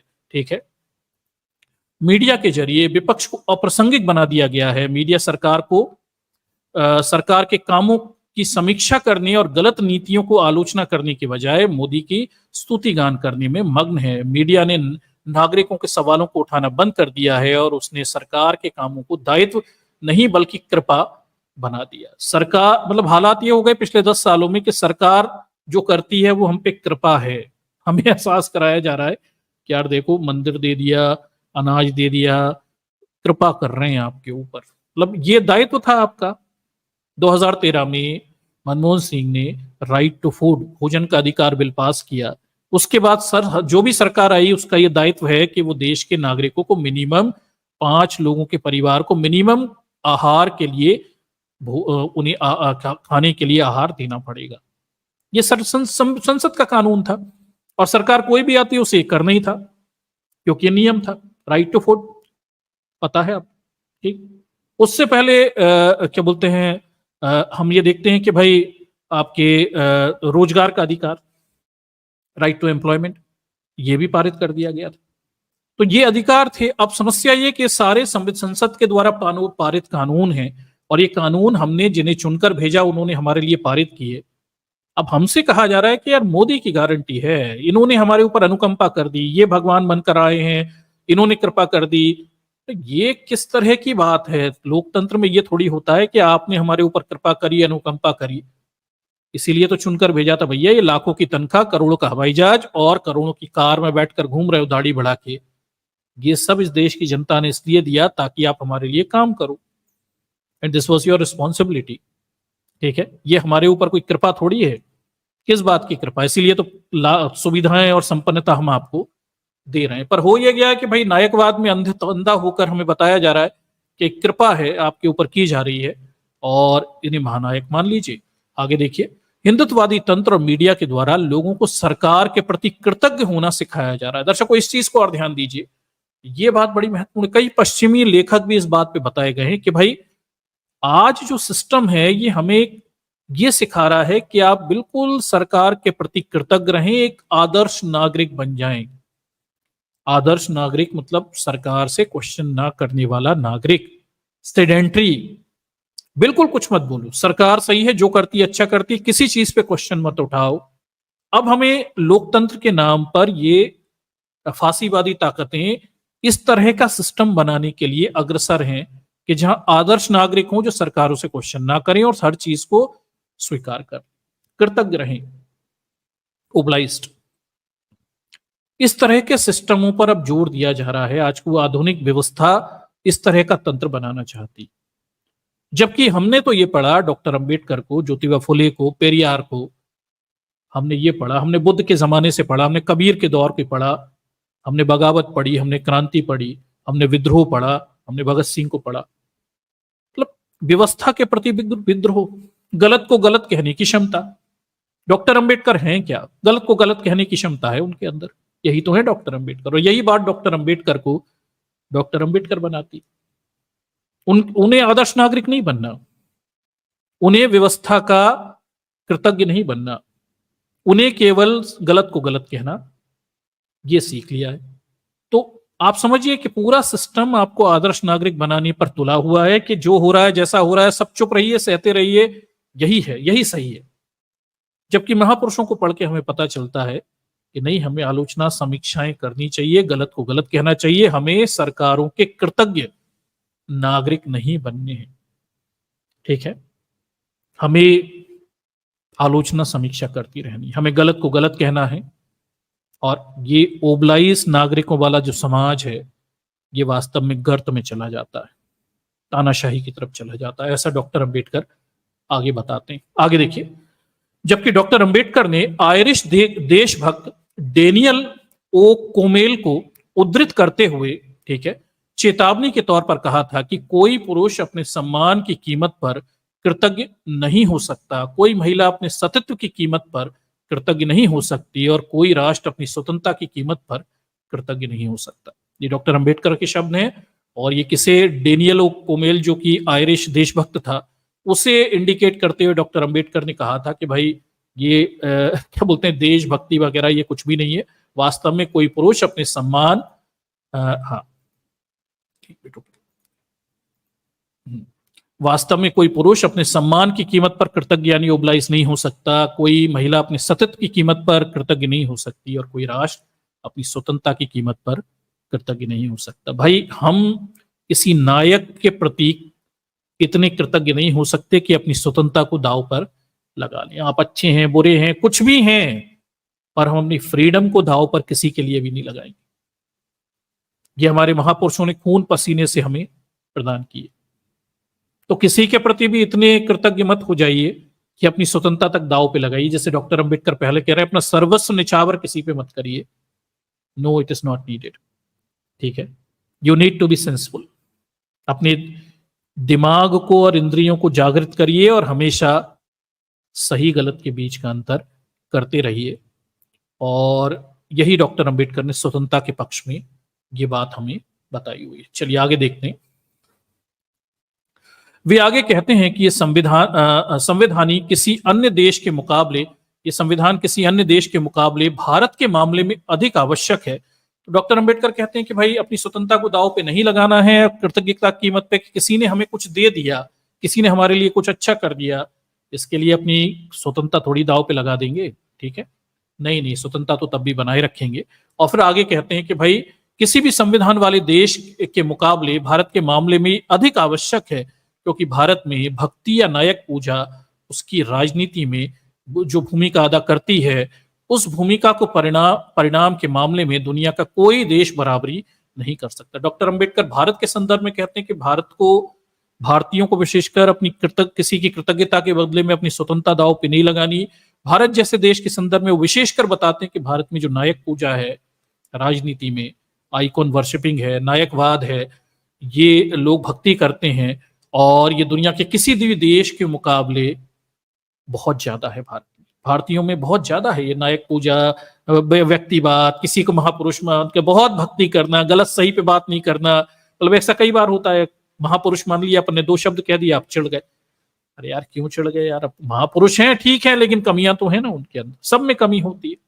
ऐसा तो कोई है ही नहीं संसार में जो कमियों से परिपूर्ण ना हो। समझिए बात, सबके अंदर कमी है। क्या कमियों से कोई अछूता है? अगर आप इंसान हैं तो आप कमियों से अछूते नहीं हो सकते। इसे समझिए, सबकी आलोचना होती है, सबका क्रिटिसिज्म होता है, आलोचना समीक्षाओं से कोई परे नहीं है। ठीक, पर होता यह कि आप जैसे महानायक मान लेते हैं, आप किसी को नायक मानते हैं, समस्या नहीं है। जब आप किसी को नायकवाद से ग्रसित हो जाएं और अपने नायक को लार्जर देन लाइफ, दुनिया में सबसे श्रेष्ठ मानने लगे, तो आप उसकी कमी नहीं सुन सकते। समझिए बात, कमियां सब में है।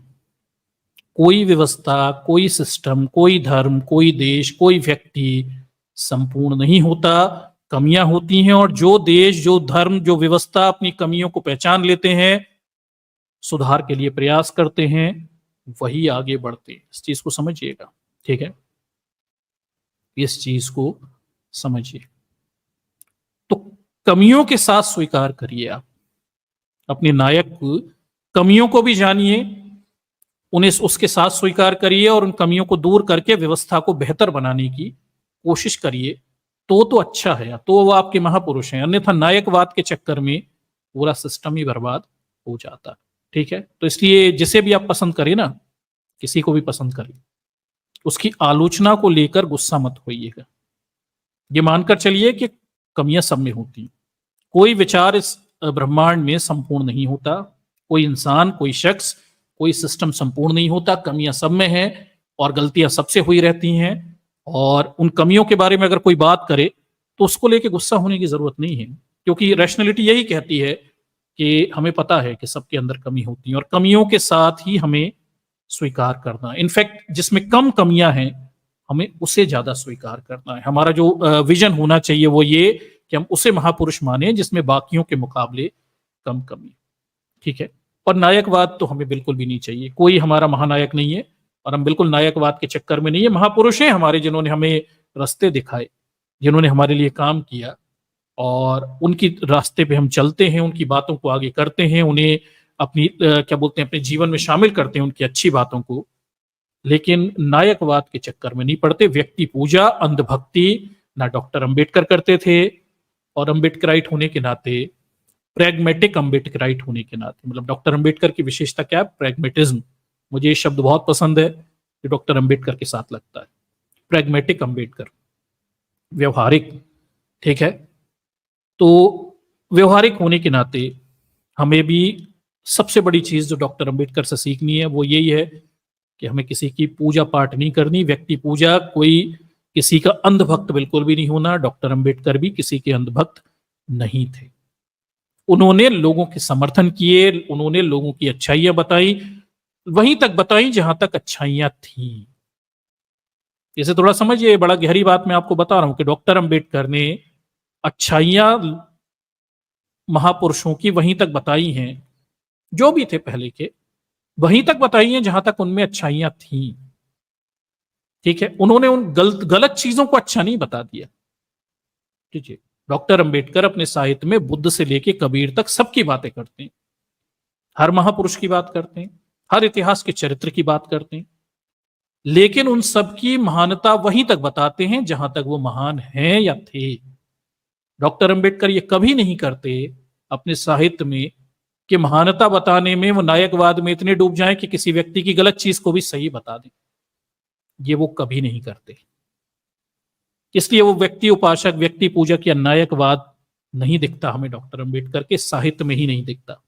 ठीक है, वो ज्योतिबा फुले को अपना गुरु मानते हैं, पर ये भी ध्यान रखिए कि भाई सबकी प्रशंसा तारीफ सब है, लेकिन वहीं तक है ना जहां तक जिसका योगदान काम है।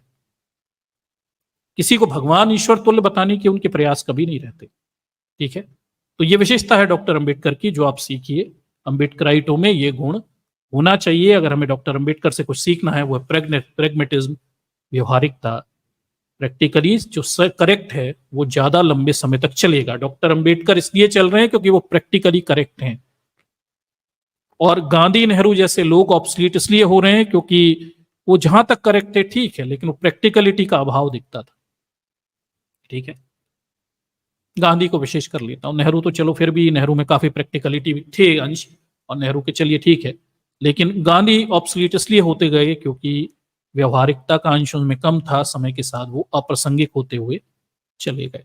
ठीक, तो थोड़ी गहरी बात आपको कह रहा हूं, शायद आपने इन मुद्दों पे कभी विचार ना किया हो। डॉक्टर अंबेडकर पे बहुत बातें लोगों ने बताई होंगी आपको, लेकिन डॉक्टर अंबेडकर के व्यक्तित्व पे इन गुणों पर प्रकाश शायद कम डाला गया होगा। जानबूझ के कम डालते हैं, क्योंकि ये बातें बता देंगे तो फिर आप क्रिटिकल हो जाओगे।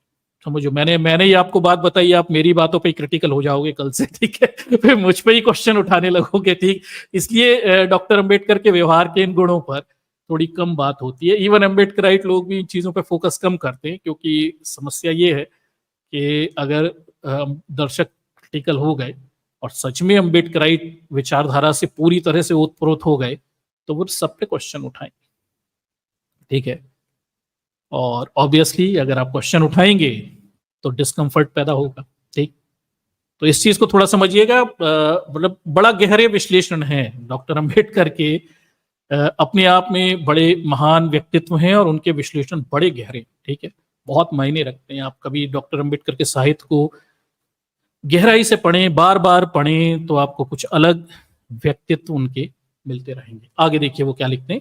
भारत के अत्यंत आस्थावान देश है। डॉक्टर साहब कहते इसी बात से चिंतित थे कि लोग भारत में बहुत क्या बोलते हैं, आस्तिक लोग हैं, पूजा पाठ करने वाले लोग हैं, बड़ी सहजता से किसी को भी महानायक मान लेते हैं, और लोकतंत्र में महानायक की कोई जगह नहीं होती, नायकवाद की कोई जगह नहीं होती, और ऐसे में भारत के भविष्य को लेकर डॉक्टर साहब चिंता में थे।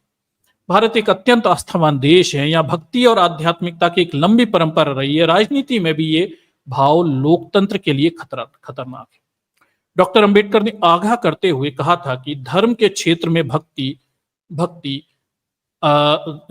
डॉक्टर अंबेडकर ने आगाह करते हुए कहा था कि देखिए, धर्म के क्षेत्र में भक्ति मुक्ति का मार्ग हो सकती है, परंतु राजनीति में भक्ति नायक पूजा, पतन और अंततः तानाशाही का सीधा रास्ता है। ठीक है, तो इसे ही हमने लिया होता, डॉक्टर साहब के इस शब्द को ही हमने यहाँ से लिया था कि ठीक है, धर्म वर्म के संदर्भ में आप भक्ति करते हैं, आपसे कहते हैं आपको मुक्ति मिलेगी, वो आत्मा की शुद्धि, मुक्ति, वो चलो ठीक अपनी जगह पे है, लेकिन डॉक्टर साहब कहते हैं कि राजनीति के क्षेत्र में भक्ति और नायक पूजा वास्तव में पतन और तानाशाही की तरफ देश को ले जाती है।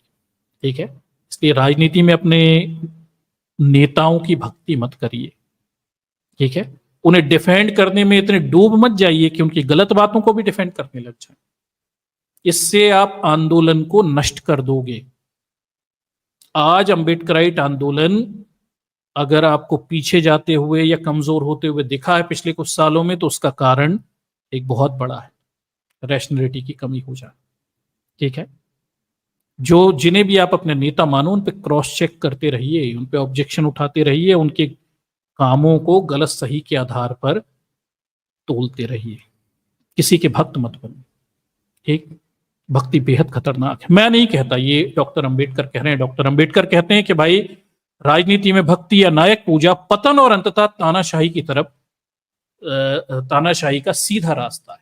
ठीक है, तो चाहे कोई भी राजनीतिक दल हो, कोई भी नेता हो, अगर आप उसके अनुयायी वहां भक्ति कर रहे हैं तो वो दल धीरे धीरे खत्म होता हुआ चला जाता है। अगर आप देखें तो कई सारे दल इसी में खत्म हो गए, क्योंकि उनके अनुयायियों ने भक्ति करी, सही गलत से उन्हें प्रश्न करने बंद कर दिए और एक व्यक्ति को नायक मान लिया, लंबे समय तक वही नेता बना रहा, उसके गलत सही सबको डिफेंड करते रहे और धीरे धीरे धीरे धीरे फिर वो दल खत्म या खत्म हो रहे हैं या मरणासन स्थितियों में।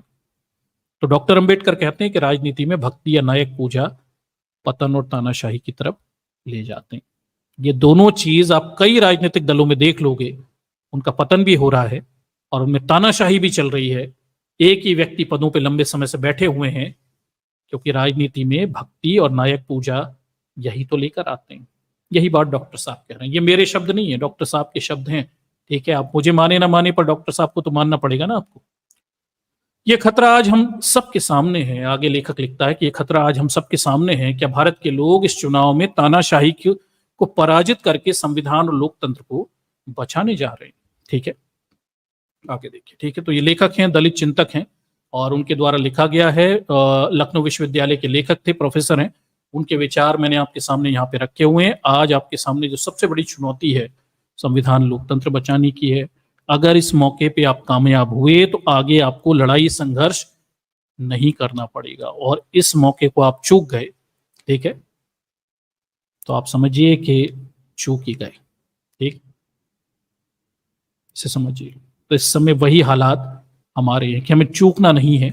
हम अपना पूरी कोशिश करते रहेंगे चुनाव के दौरान कि ज्यादा से ज्यादा लोग सही निर्णय लें, लोकतंत्र संविधान बचाने की दिशा में सबके मत या वोट सही जगह जाएं। हम ये कोशिश करते रहेंगे। ठीक है, फिर और एक बात है, कामयाबी कितनी मिलेगी, फायदा कितना होगा, वो अलग मुद्दा है। हमारे हाथ में कोशिश करना है, हम प्रयास करते रहेंगे। डॉक्टर अंबेडकर के माध्यम से आपको कई सारी चीजें बताते रहेंगे, उनके सोचने का तरीका, उनके तौर तरीके आपके सामने रखते रहेंगे, उनका मनोविज्ञान वो आपके सामने कई तरीके से पलट पलट कर रखते रहेंगे।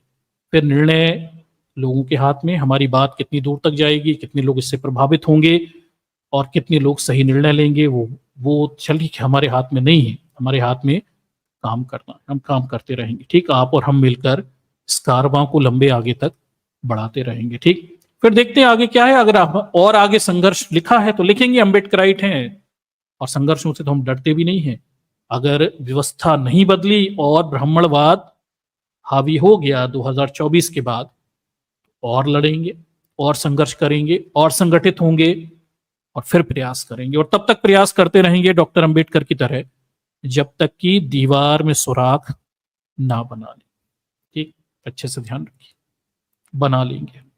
ठीक, हम इस व्यवस्था को अंत में परिवर्तित निश्चित रूप से कर देंगे। तो दर्शकों, आज का प्रेजेंटेशन थोड़ा छोटा था, लंबा नहीं रखा था, और कुछ खास उद्देश्यों के साथ मैंने ये बात आपके सामने रखी हुई थी। मेरे कुछ खास उद्देश्य थे, क्योंकि मुझे ऐसा लग रहा था कि डॉक्टर अंबेडकर को पढ़ने की जगह समझने की जरूरत है। ठीक है, और भी बहुत सारा डॉक्टर अंबेडकर को लेके मेरे पास बहुत सारी साइकोलॉजिकल एनालिटिकल चीजें हैं, वो आपके सामने मैं समय समय पर लाता रहूंगा, जो अभी तक आपके सामने नहीं रखी गई। ठीक है, उनके सोचने के तरीके के बारे में कई बातें, फैक्चुअल बातें बहुत होती हैं, उन्होंने ये किया, वो गए यहाँ, ये सब चीज इनसे नहीं, ये नहीं है डॉक्टर अंबेडकर, समझिए। ये तो बच्चे पढ़ते हैं, रट लेते हैं। ठीक है, ये नहीं है डॉक्टर अंबेडकर अपनी विचारधारा में क्या है उसे आपको समझना है। डॉक्टर अंबेडकर क्या सोचते हैं, कैसे सोचते हैं, दुनिया की परिकल्पना क्या करते हैं, उनके थॉट क्या हैं, और वो किस तरह का भविष्य देखते हैं, वो किस तरह से नायकवाद के सोच के बारे में सोचते हैं, प्रजातंत्र, लोकतंत्र और आजादी के बारे में उनके विचार क्या हैं। ये महत्वपूर्ण है, क्योंकि इन्हीं से हम अम्बेडकराइट समाज बनाएंगे। अम्बेडकराइट समाज डॉक्टर अंबेडकर के विचारधारों पे बनेगा, उनकी सोच पे बनेगा, प्रैग्मेटिक समाज। ठीक है, इस पे बनेगा। बाकी वो उनके जीवन की गाथाएं रटना ठीक है, बच्चों के लिए वो ठीक है, पर उससे ऊपर उठ के आपको थोड़ा अपग्रेड लेवल पे नॉलेज एक्वायर करना पड़ेगा, चीजों को थोड़े और बड़े कैनवास पे जाकर देखना, सोचना भी सीखना पड़ेगा। और मुझे लगता है हमारा ये मूवमेंट जो है, हमारे जितने भी चैनल हैं, अब इस मेच्योरिटी लेवल पे आ गया कि मैं आपसे इस लेवल की बातें करूं और एक्सपेक्ट करूं कि आप इन चीजों को समझेंगे। ठीक है, कि भाई फैक्चुअल बातें बहुत हो गई, तथ्यपरक बातें बहुत हो गई, आपको उनके बारे में बहुत सारी जानकारियां हैं, मैंने मान लिया, सब चीजें हैं, आपने काफी सारा सुन लिया, उनके जीवन के संघर्ष, वो सब फैक्चुअल खूब सुना। अब मुझे लगता है डॉक्टर अंबेडकर की साइकोलॉजी, उनका मनोविज्ञान, उनके सोचने के तरीके, इन सब चीजों पर भी बात हो हम थोड़ा अपग्रेड करें, हम इस अम्बेडकराइट मूवमेंट को एक थोड़े से और इंटेलेक्चुअल लेवल पर ले जाएं, क्योंकि डॉक्टर अंबेडकर का इंटेलेक्चुअल लेवल बहुत बड़ा है। ये अच्छे समझिए बात को, उतना सा नहीं है जितना सा आपने सुन लिया अभी तक, समझ लिया। अभी बहुत कुछ है डॉक्टर अंबेडकर के बारे में और उनके इंटेलेक्चुअल लेवल पे, उनके बौद्धिक स्तर के बारे में जानना समझना। तो मुझे लगता है थोड़ा थोड़ा इस चीज को अपग्रेड करता जाऊं। बस इतना होगा कि आप इस चीज का प्रिकॉशन रखिए कि कई सारी चीजें जो आप अभी तक मानते सुनते आए उनसे अब चीजें टकरा जाएंगी। ठीक है, तो इस संतुलन को बना के रखिएगा, क्योंकि आप कई सारी परंपरागत सोच में कई सारे कामों को करते आ रहे हैं, पर डॉक्टर अंबेडकर उनकी मनाही कर रहे हैं।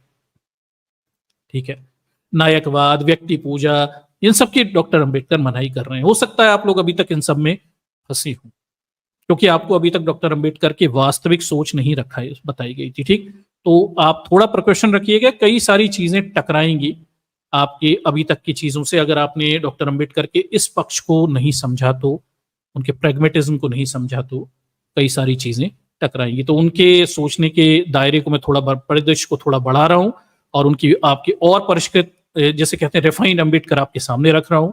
और उम्मीद करता हूं कि आप इस बैलेंस से, शायद आप अब इतना सारा अंबेडकर साहित्य समझ चुके हैं, तो अब इतना संतुलन आपके अंदर आ गया होगा कि हम थोड़े से अपग्रेड लेवल पर भी चीजों को सोचेंगे। ठीक है, ना कि संकीर्ण सोच के साथ इन बड़े विचारों को देखिए। ये डॉक्टर अंबेडकर के जो मनोवैज्ञानिक विचार हैं, इन्हें संकीर्ण सोच के साथ मत देखिए, इन्हें आपको थोड़े बृहद सोच के साथ देखने समझने